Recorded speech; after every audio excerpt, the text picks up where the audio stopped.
Well, Alexandra, another week of the partial shutdown there in Washington, D.C. Let's talk where immigration talks are at right now. What's the latest as far as what you've been able to gather? Well, this week was kind of a disaster when it comes to the talks on immigration and trying to find some type of resolution, right? I mean, let's recap some of what has happened.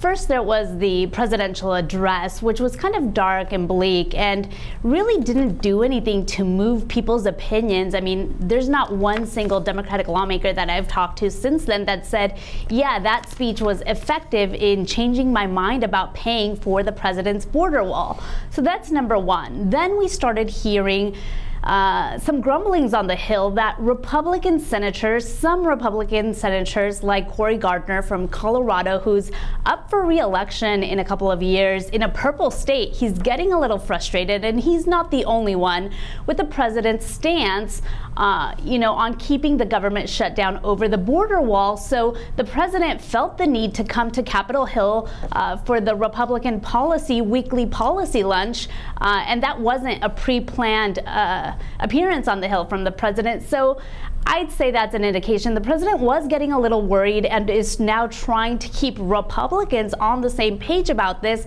And then later that same day, there was a negotiation meeting at the White House, but the president walked out, and he confirmed that he did.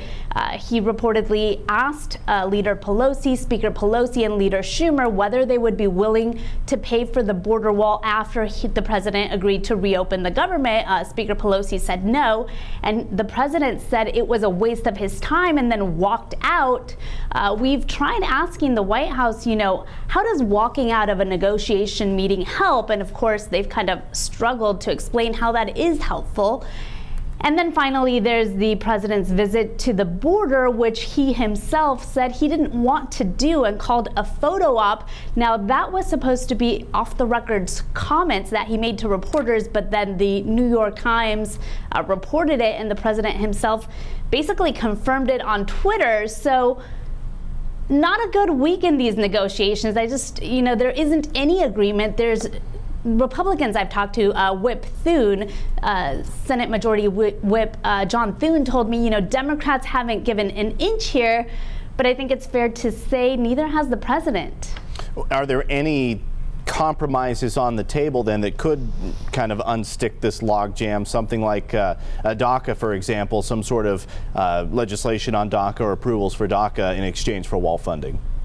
Well, that's an interesting point. Some of the president's White House advisors have made the rounds on morning talk shows this week, saying they could potentially be open, the White House could be open to offering some sort of a DACA deal in exchange for border wall funding. But then when the president was asked that directly, he initially said, yeah, that's on the table, but then quickly moved on to blaming the courts for the fact that there hasn't already been a DACA deal, and kind of rehashing the past 2 years worth of DACA negotiations that have fallen apart. So it's unclear whether there is an actual offer from the White House, from the president, to do that.